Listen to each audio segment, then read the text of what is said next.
Assalamu alaikum wa rahmatullahi wa barakatuh. Good evening, good afternoon, good morning, everybody. I did say I would bring up one extra class from Module 1 to answer the question regarding yin and yang that was asked. So this is it. We'll be looking at it as it affects what we're going to be doing, the treatments we're going to be doing. And it's not necessarily yin and yang. It could be, we'll find out later, we could be talking about hot and cold.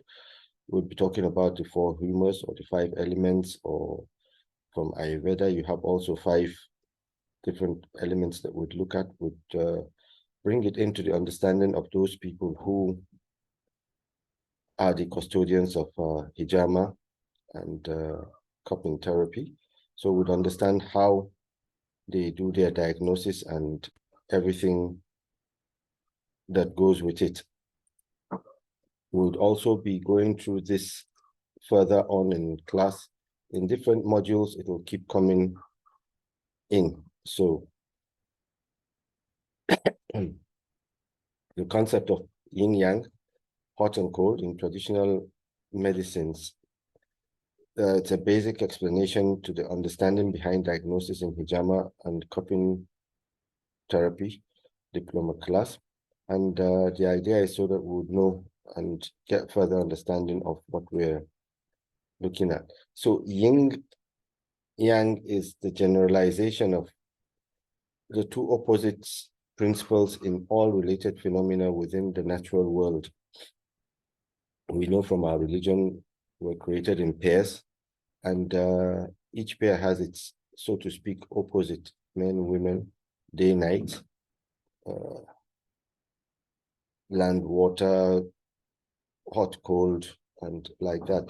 So in Chinese medicine, it's yin yang. In other medicines, other medicine sciences, it's like hot and cold, acidity and alkalinity, and other names that go to show such opposites.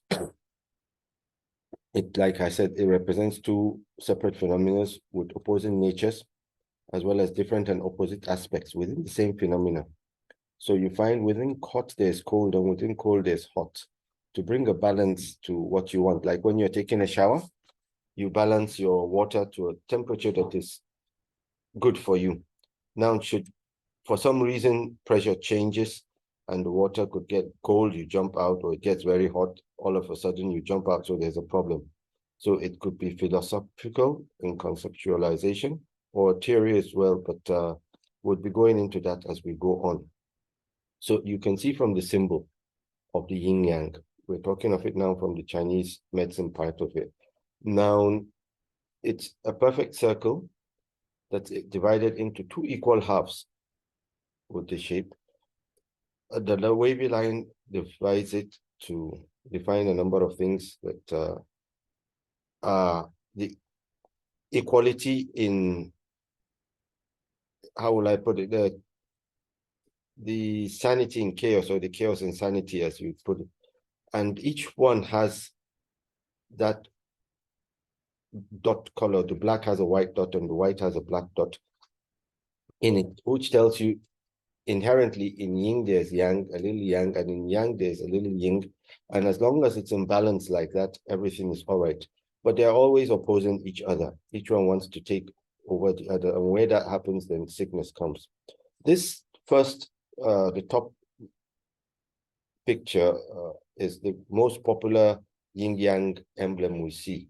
There's one other one that also exists, but it's not as popular. It originated about 100 years ago.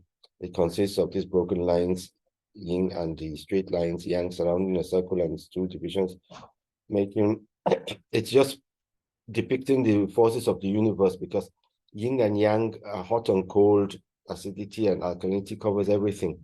You can attach this theory to everything and anything. When I say everything and anything, I mean everything and anything, bacteria, viruses, you're talking about colors, you're talking about vehicles, you're talking about so many, practically everything could be brought into that, and that is how treatment is looked at. According to Chinese philosophy, yin is everything that is like looking dark, negative, and feminine, while yang is the masculine side, positivity, and like I said, one cannot exist without the other. The man would not exist without the woman. They would not be there without night. Light will not be there without darkness. Hot will not be there without cold or the coldness or like that. And they represent different energies and that. So, like you see here, they are associated with masculine and feminism, and the firm and the yielding, the strong and the weak, light and dark, and rising and falling, heaven and earth. Anything can be defined with this philosophy, whether it is from the Chinese uh, understanding, Ayurvedic understanding, or Indonesian traditional medicine, or traditional African medicine, or Unani medicine. It is that balance that we come back to. So you see, the emphasis is a balance in nature of all things. And once that balance is no more there, you find there's going to be a problem in everything, in our relationships with our spouses, with our children, with our neighbors, with our colleagues.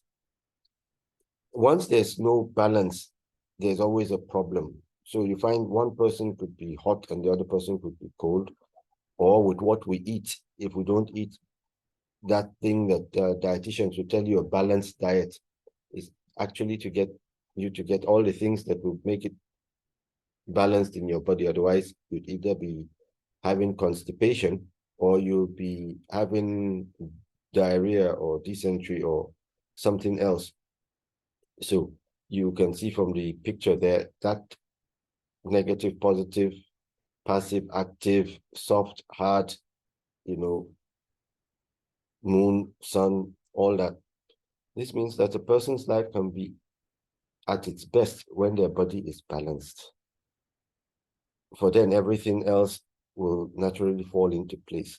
This balance also has to do with contentment. When we look at Unani medicine or Islamic medicine or medicines from the Bible, all those medicines, when you look at them, some other traditional medicine, they talk of contentment, peace of mind, because if there's no peace in the mind, there's no peace in the body.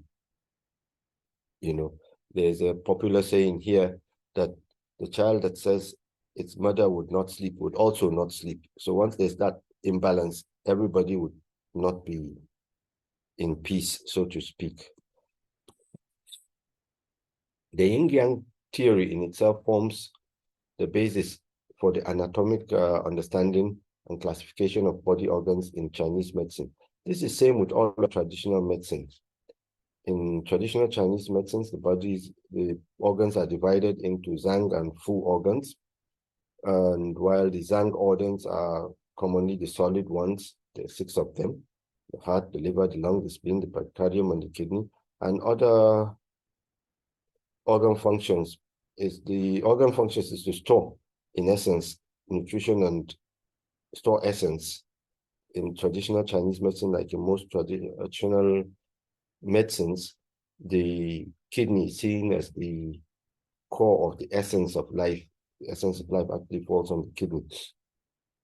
An imbalance there could cause anything from hypertension, diabetes, to infertility, erectile dysfunction, and everything. I'm not saying that the kidney is even got what you would call a disease, just imbalance, the heat, cold, or the yin-yang balance. There's a deficiency of yin or yang, or deficiency of heat or cold, or excess of it, like that. While the full organs in the Chinese understanding of medicine are the hollow organs. This is mostly the small intestine, large intestine, gallbladder, urinary bladder, stomach, the triple burner, and like that. So these have their own